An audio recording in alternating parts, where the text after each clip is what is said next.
السلام عليكم ورحمة الله وبركاته. الحمد لله وحده والصلاة والسلام على من لا نبي بعده.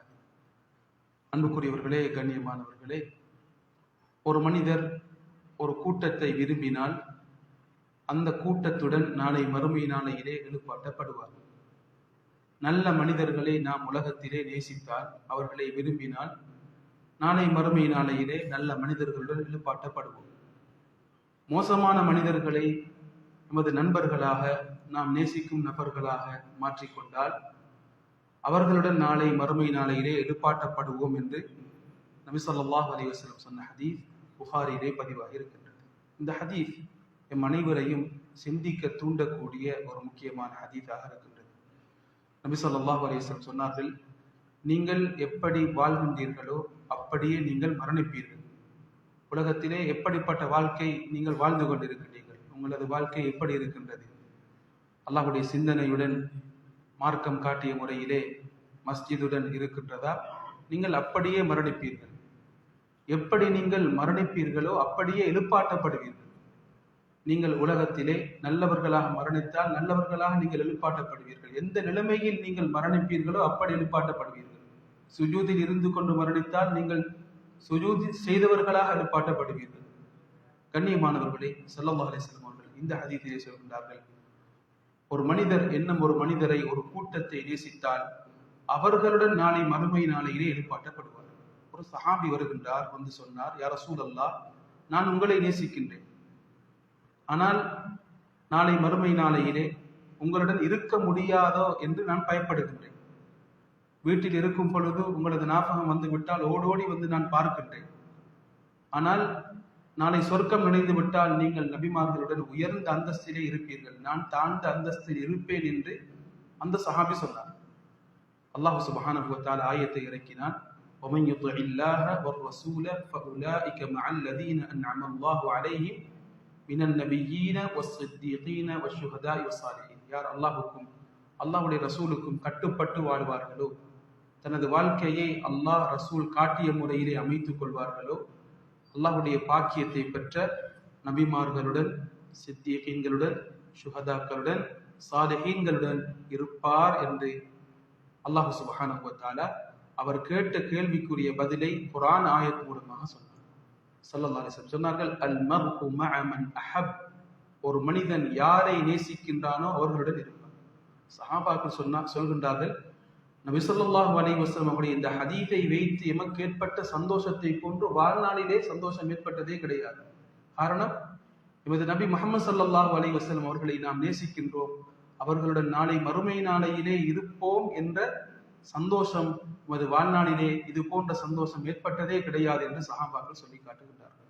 ஒரு சஹாபியை பார்த்து, முஆத் ரலியல்லாஹு அவர்களை பார்த்து நபி ஸல்லல்லாஹு அலைஹி வஸல்லம் சொன்னார்கள், யா முஆத் இன்னி உஹிப்புக், நான் உங்களை நேசிக்கின்றேன் என்றார்கள். முஆத் ரலியல்லாஹு அன்ஹு சந்தோஷப்பட்டார்கள். உடனே சொன்னார்கள், வல்லாஹி இன்னி உஹிப்புக் யா ரசூலல்லாஹ், யாராவது எம்மை அல்லாஹ்வுக்காக வேண்டி நேசிப்பதாக சொன்னால் நாமும் சொல்ல வேண்டும், நானும் உங்களை அல்லாஹ்வுக்காக வேண்டி நேசிக்கின்றேன் என்று சொல்ல வேண்டும். முஆத் ரலியல்லாஹு சொன்னார்கள், யா ரசூலல்லாஹ், நானும் உங்களை நேசிக்கின்றேன் அல்லாஹ்வுக்காக வேண்டி. நபி அவர்கள் சொல்லிவிட்டால் அதற்கு பின்னால் சஹாபாக்கள் சைலண்டாக இருக்க மாட்டார்கள். சொன்னார்கள், வல்லாஹி யா ரசூலல்லாஹ், உங்களை நான் நேசிக்கின்றேன். நபி ஸல்லல்லாஹு அலைஹி வஸல்லம் அவர்கள் நபியுடைய அன்பை பெற்றுக்கொள்வதற்கு ஒரு துஆவை அவருக்கு படித்துக் கொடுத்தார்கள். நாம் நபியுடைய அன்பை பெற வேண்டும் என்றால், நாளை மறுமை நாளையிலே நபியுடன் இருக்க வேண்டும் என்றால் இந்த துஆவை நாம் ஓத வேண்டும். ஸல்லல்லாஹு அலைஹி வஸல்லம் சொன்னார்கள், லா தத்ருகன்ன யா முஆத் பஅத துபுரி குல்லி ஸலாத்தின் அல்லாஹும்ம அஇன்னி அலா திக்ரிக் வ ஷுக்ரிக் வ ஹுஸ்னி இபாதத்திக். நீங்கள் இந்த துஆவை ஃபர்லான தொழுகைக்கு பின்னால் ஓதுவதற்கு நீங்கள் மறந்து விடாதீர்கள், இந்த துஆவை விட்டு விடாதீர்கள். ஃபர்லான தொழுகைக்கு பின்னால் இதற்கு முன்னாலும் பேசி இருக்கின்றேன். அப்படி என்றால் இரண்டு விளக்கத்தை உலமாக்கள் சொல்லி இருக்கின்றார்கள். ஒன்று, சலாம் கொடுப்பதற்கு முன்னால், சலாம் கொடுப்பதற்கு முன்னால் அத்தஹியாத்திலே விசேஷமாக துஆ ஏற்றுக்கொள்ளப்படும். சந்தர்ப்பம் இருந்தால் எமக்கு என்னென்ன தேவைகள் எல்லாம் இருக்கின்றதோ அந்த தேவைகளை கேட்க வேண்டிய முக்கியமான இடம்தான் சலாம் கொடுப்பதற்கு முன்னால். சுன்னத்தான தொழுகையிலே நிறைய சந்தர்ப்பம் இருக்கின்றது. நாம் சலாம் கொடுப்பதற்கு முன்னால் தஷஹுதை ஓதி முடித்ததற்கு பின்னால் நாம் நிறைய துஆ செய்யலாம். ஃபர்லான தொழுகைக்கு பின்னால் என்பதற்கு உலமாக்கள் சொல்லக்கூடிய முதலாவது விளக்கம், அத்தஹியாத் ஓதி, தஷஹுத் ஓதி, சலாம் கொடுப்பதற்கு முன்னால் அல்லது சலாம் கொடுத்ததற்கு பின்னால் இந்த துஆவை நீங்கள் விட்டு விடாதீர்கள். என்ன துஆ? அல்லாஹும்ம அஇன்னி அலா திக்ரிக் வ ஷுக்ரிக் வ ஹுஸ்னி இபாதத்திக். யா அல்லாஹ், உன்னை திக்ர் செய்வதற்கு, உனது நாஃபகத்துடன் வாழ்வதற்கு, வ ஷுக்ரிக், உனது பாக்கியங்களை நான் அடையும் பொழுது உனக்கு நன்றி செலுத்துவதற்கும், வ ஹுஸ்னி இபாதத்திக், அழகான முறையிலே உன்னை வணங்குவதற்கும், வணங்குவதற்கு கிடையாது, அழகான முறையிலே உன்னை வணங்குவதற்கும் எனக்கு நீ தௌஃபீக் செய்வாயாக, உனது உதவியை தந்து விடுவாயாக. உனது உதவி இல்லாமல் உன்னை திக்ர் செய்ய முடியாது. உனது உதவி இல்லாமல் உனக்கு நன்றி செலுத்த முடியாது. உனது தௌஃபீக், உனது உதவி இல்லாமல் அழகான முறையிலே உன்னை வணங்க முடியாது. யா அல்லாஹ், உனது உதவியின்றி என்னால் எதையுமே செய்ய முடியாது. எனவே உன்னை திக்ர் செய்வதற்கும், உனக்கு நன்றி செலுத்துவதற்கும், அழகான முறையிலே உன்னை வணங்குவதற்கும் எனக்கு உதவி செய்வாயாக என்ற துஆவை ஓதுங்கள் என்று ஸல்லல்லாஹு அலைஹி வஸல்லம் அவர்கள் கற்றுக் கொடுத்தார்கள். எனவே நபியுடைய அன்பை நாம் பெற வேண்டும் என்றால், அன்புக்குரியவர்களே, கண்ணியமானவர்களே, இந்த துஆவை பாடமாக்குவோம். ஃபர்தான தொழுகைகளுக்கு பின்னால் நாம் இந்த துஆவை ஓதுவோம். அல்லாஹும்ம அஇன்னி அலா திக்ரிக் வ ஷுக்ரிக் வ ஹுஸ்னி இபாதத்திக்.